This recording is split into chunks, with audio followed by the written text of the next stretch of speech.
It's been a crazy few weeks, and I don't think that it's going to get better anytime soon in terms of how people feel. I just think you're going to have people that, feel kind of a certain way in terms of what Xbox is doing, and you're going to have people that never feel that way. Like people are literally going to kind of go for Xbox regardless, right? I've kind of seen it all. I've kind of done it all. But anyway, it was very interesting to see Phil Spencer kind of talk about this the way that he has.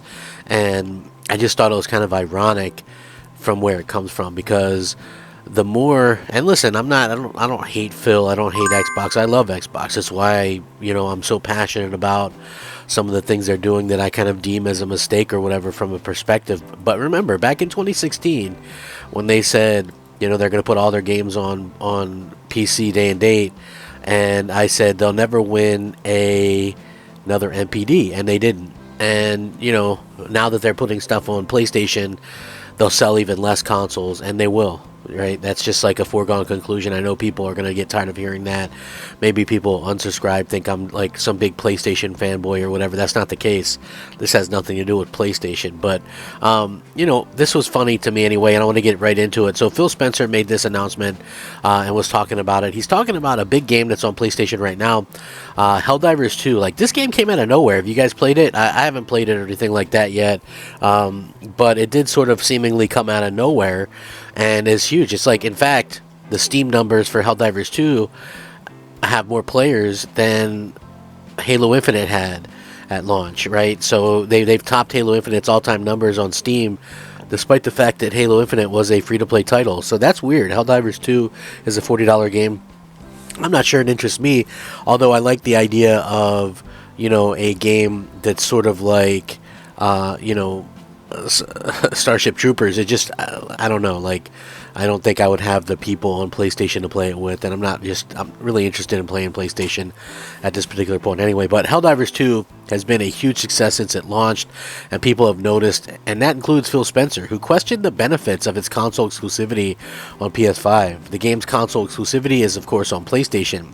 In an interview with GameFile, Phil Spencer said, and I quote, "I will say, when I look at a game like Helldivers, and it's a great game, kudos to the team to shipping on PC and PlayStation, I'm not exactly sure who it helps in the industry by not being on Xbox.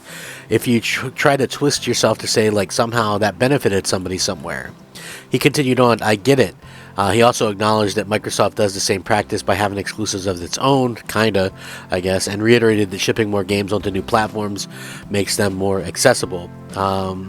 Again, very, very interesting.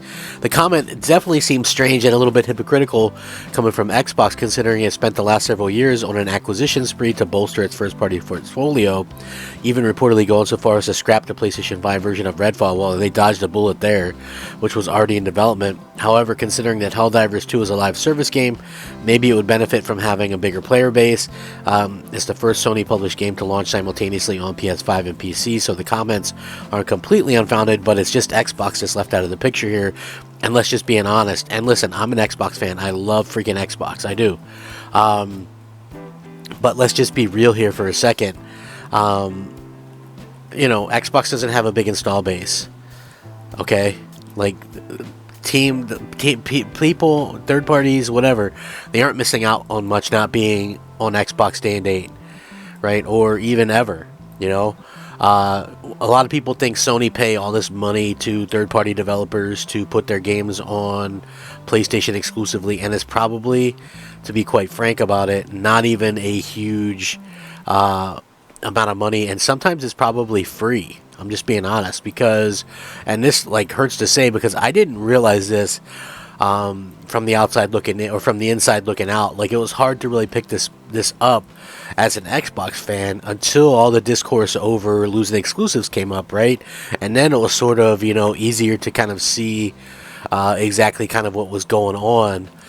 But that's the fact that I might even say a good amount of people that are on social media anyway, of Xbox owners and Xbox fans, they only play stuff that's in Game Pass, and they'll only, and I've heard people say this, they're like, well, as long as I get my games day one on Game Pass, I'm good. I haven't bought a game in, 5 years, blah, blah, blah. Like, I don't think that's conducive of a healthy ecosystem or a healthy Xbox, to be quite frank about it, right? Like, I like Game Pass, and I think it's a good thing, but I like Game Pass in addition to people buying their games, right? Like I buy a ton of games, I play a ton of games, so Game Pass is cool. Try some stuff here or there, or whatever. But at the end of the day, I'm buying my games and I'm trying to make sure that I have tons of stuff to play, tons of stuff to watch, in terms of the gameplay and things like that. So yeah, it is a little bit weird to me that so many people are just like use Xbox as like a Game Pass machine. And Microsoft has admitted, right, that Game Pass is never going to be like bigger than like 15% of what people have. So we know that Game Pass kind of grew a little bit, or at least people say that it did anyway. Like, oh, okay, Game Pass grew and there's 34 million, but what they don't really understand about that is the fact that, at the end of the day, yeah, it did grow, but there's also this weird situation where they're counting the former Xbox Gold subscribers, which there was between 11 and 14 million of those. So if you say 11 million, right, and take it on the low end, Game Pass was at supposedly 25 million a couple years ago, and now it's at 34 million. So that means they've lost millions of subscribers, and I don't think that's a really good sign. Now, they haven't really had much to go on, but to be honest with you, there's really a big subsect of gamers, I think, that want to own their games and they don't really care about Game Pass. And so I think once you start putting your games on PlayStation, it really kind of hurts your platform, and people will just wait for it. I honestly just feel that they'll just wait for the games to come to their platform, and that's just what they're going to do. So it is one of those things that's kind of unfortunate. But I'm very curious to hear what everybody else kind of thinks about this, because I think it's like it's interesting. Because at the end of the day, when Microsoft did their show or whatever, their little damage control podcast, it was like I'm sitting there watching this thing and I'm just thinking to myself, they didn't really do much. I mean, they really kind of played people, in my opinion. So, and I've already mentioned that a few times, no need to beat that drum. But what do you guys think about this stuff? At the end of the day, are you guys okay with Xbox? Like, I'm not going to just continue hating on them forever. I think they are making some stupid moves or whatever, but that's their business. They can do what they want, I guess. So I guess I would just like to sort of gauge where everybody's at with this stuff and see what kind of ideas everybody has on what they could do, because I know some people are always going to kind of damage control it and always kind of say, well, they're doing the right thing or whatever. I don't always agree with that. I think that at some point you have to make sure that you have fans, and you have to deliver on the promises that you've made.